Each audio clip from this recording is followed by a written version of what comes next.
শুভেচ্ছা। সারা দেশে এখন এক ধরনের মুক্ত সমালোচনা, মানে বিএনপির কথা শুনলেই সবাই একেবারে সেই মানে যা মুখে আসছে তাই বলার মতো একটা অবস্থা শুরু হয়ে গেছে। দেখুন যে বিএনপির যে রাজনৈতিক ইতিহাস এবং এই 16 বছর তারা যে নির্যাতন নিপীড়নের শিকার হয়েছে, তার ধারে কাছে কি কোনো দল আছে? আজ এই ফ্যাসিস্ট তাদেরকে যে তাড়ানো বা তারা পালিয়ে যাওয়ার যে প্রেক্ষাপট, সেটা কি শুধুমাত্র কয়েকদিনের এই ছাত্র আন্দোলনের ফলে হয়ে গেছে? এখানে কি সাধারণ মানুষ অথবা যেগুলো হত্যার শিকার হয়েছে তাদের যে অংশটা আমরা যদি হিসাব করে দেখি, যে এর মধ্যে বিএনপি সমর্থিত কয়জন বা এর মধ্যে অন্যান্য দল কারা কয়জন আছে না আছে, সেটা যদি দেখেন আপনারা খুব দ্রুত বিএনপির যে অবদান এই দীর্ঘদিন ধরে তারা গণতান্ত্রিক মাধ্যমে যে বিপ্লব এবং তাদের যে যুদ্ধ, তাদের যে হিসাব অনুযায়ী বিএনপির ওয়েবসাইটে এবং বিএনপির মহাসচিব মির্জা ফখরুল ইসলাম আলমগীর বিভিন্ন সময় বলেছেন যে প্রায় 40 লাখ নেতাকর্মীর নামে মামলা হয়েছে বিএনপির এবং 600 নেতাকর্মী গুমের শিকার হয়েছে আর 1150 জন হত্যার শিকার হয়েছে। এটা কিন্তু মানে খুব ছোট একটা পরিসরে বা এমন না যে এই যে একটা এত বিশাল অঙ্কের নেতাকর্মী, 40 লাখ পরিবার যখন বাংলাদেশে অরক্ষিত হয়ে যায়, মামলা হামলায় জর্জরিত, সেখানে পুলিশি নির্যাতন এবং আওয়ামী ফ্যাসিস্টদের যে ভয়াবহ নির্যাতনের শিকার হয়ে তারপরে যে একটা দল টিকে থাকে, এটাই অনেক বড় কথা। আজ বিএনপি নিয়ে তাদের প্রান্তিক নেতাদের নিয়ে বা নেতাকর্মীদের এই যে দখল বা তারা বিভিন্ন জায়গায় চাঁদাবাজি বা তারা বিভিন্ন জায়গায় প্রভাব বিস্তার করা বা আধিপত্য বিস্তার করা, বিভিন্ন কথাবার্তা বিভিন্ন জন মুক্তভাবে বলছেন। তারা কি একবার আওয়ামী লীগের বিরুদ্ধে এইসব কথা বলতে পেরেছেন? আওয়ামী লীগ কি ধোয়া তুলসী পাতা ছিল? তারা কি এসব করি নাই? শোনেন, আমি বিএনপির পক্ষে বলছি তা না, আমি বলছি যে যৌক্তিকভাবে এই সমালোচনাগুলো করার আগে আপনারা একটু ইতিহাসটা বা বাস্তব যা ঘটেছে সেই চিত্রগুলো একটু দেখুন।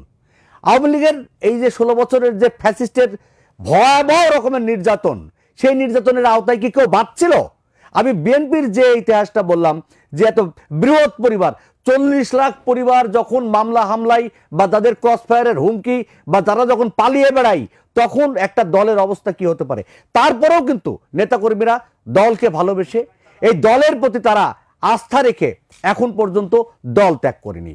তাহলে এই বৃহৎ জনগোষ্ঠী সারা বাংলাদেশের গ্রাম পর্যায়ে, ওয়ার্ড পর্যায়ে বিএনপির যে বিপুল পরিমাণ নেতাকর্মী আছে, যে তৃণমূলের নেতাকর্মীরা আছে, তারা এই দীর্ঘ দিন ধরে যে বঞ্চনা, নির্যাতন এবং যে হামলা মামলার শিকার হয়েছে, তারা এখন যখন অধিকার বুঝে নিচ্ছে, তখনই তাদেরকে কি বলা হচ্ছে?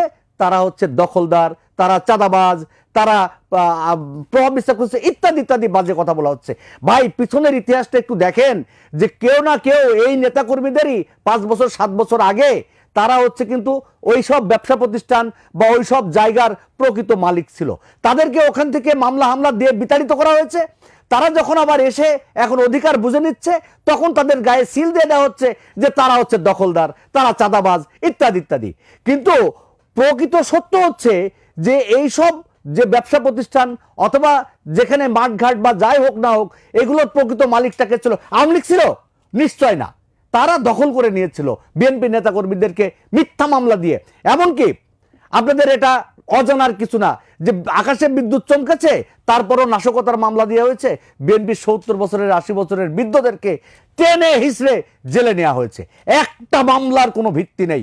যে 40 লাখ নেতাকর্মী আসামি হয়ে দিনের পর দিন নির্মম অসম্ভব রকমের নির্যাতনের শিকার হয়েছে, তারা তারপরেও দল ছেড়ে যায়নি। বিএনপি হচ্ছে একটি শুধুমাত্র আদর্শ না, বিএনপি নেতাকর্মীদের কাছে একটি ভালোবাসা, একটা আবেগ এবং এই যে প্রেম, যেমন স্বামী স্ত্রীর ভাগ কাউকে দেওয়া যায় না, বিএনপির ভাগ বিএনপির নেতাকর্মীরা কাউকে দিতে রাজি না। এখন নানাবিধ কারণেই কিছু বর্ণচোরা মানুষ, সুবিধাভোগী মানুষ বা হাইব্রিডরা বিএনপিতে আসার চেষ্টা করছে। তারা তাদের প্রভাব বিস্তার করার জন্য ত্যাগী নেতাদেরকে বাইপাস করে তারা দলের বিভিন্ন পোস্ট পদবি নেওয়ার জন্য নানাভাবে তারা উস্কানিমূলক কথাবার্তা বা তারা এসে প্রভাব বিস্তারের একটা চেষ্টা করছে। কিন্তু এটা হবে না, আমি নিশ্চিত করে বলছি। বিএনপি পরীক্ষিত গণতান্ত্রিক দল, এই দলের এই উড়ে এসে জুড়ে বসার কারোর কোনো সুযোগ নাই এবং সেই সুযোগ কোনো অবস্থাতেই বাস্তবায়িত হবে না। যারা বিভিন্নভাবে প্রলোভন দিয়ে টাকা পয়সা দিয়ে উড়ে এসে জুড়ে বসার একটা প্রক্রিয়া তৈরি করছে, তারা যথারীতি ছিটকে যাবে। তারা এই দলে এসে কোনো প্রভাব প্রতিপত্তি বা পোস্ট পদবি নিয়ে বড় কিছু হতে পারবে না। প্রান্তিক নেতারা নিঃস্বার্থভাবে এই দলকে সমর্থন করে আসছে। তৃণমূলের মানুষ তারা আবেগ দিয়ে ভালোবেসে এই দলটাকে টিকিয়ে রেখেছে এবং তারা কখনো কোনো অবৈধ সুযোগ সুবিধার আশা করেনি, তারা এটাকে কখনো প্রশ্রয় দেবে না। আমি একটা ছোট উদাহরণ দিই যে আওয়ামী ফ্যাসিস্ট শুধুমাত্র এই যে বিএনপির উপর নির্যাতন চালিয়েছে তা কিন্তু না। আপনারা ইতিহাস ভুলে যাবেন না যে 2013 সালের 5 মে যখন হেফাজতের উপরে এই যে ভয়াবহ রকমের নির্যাতন করা হলো, তখন শেখ হাসিনা কি বলেছিল? রং মেখে সং করছে। শোনেন, অল্প কয়েকটা শুধুমাত্র ইসলামী। এরপরে যেটা ঘটলো যে 12 সালের 9 মে যখন জগন্নাথ বিশ্ববিদ্যালয়ের পাশে বিশ্বজিৎকে কুপিয়ে হত্যা করলো, যে 11 জন ছাত্রলীগের নেতাকর্মী বিশ্বজিৎকে কুপিয়ে হত্যা করেছিল, তাদের সবার ছবি সহ পত্রিকায় বিস্তারিত বর্ণনা এসেছে। তাদের কিছু হয়েছে? তারা কারা? এই ছাত্রলীগের ছেলেপেলে বিশ্বজিৎকে শিবিরের কর্মী মনে করে হত্যা করেছিল।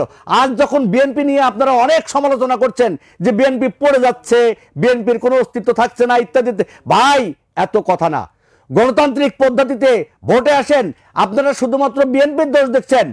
আর আওয়ামী লীগকে আপনাদের কাছে মনে হচ্ছে তারা অনেক ভালো ছিল, কিন্তু যখন এই যে ইতিহাসটা দেখুন যে সর্বশেষ যখন আমরা যে আবরার 2019 সালের 6 অক্টোবর বুয়েটের মেধাবী ছাত্র, আমাদের কুষ্টিয়ার কৃতি সন্তান আবরারকে সারা রাত ধরে এই দিল্লির তাবেদার সরকারের বিরুদ্ধে, এই ফ্যাসিস্ট শেখ হাসিনার বিরুদ্ধে এই লেখালেখির কারণে তারা সারা রাত ধরে নির্যাতন করে তখন তাকে হত্যা করা হয়েছিল।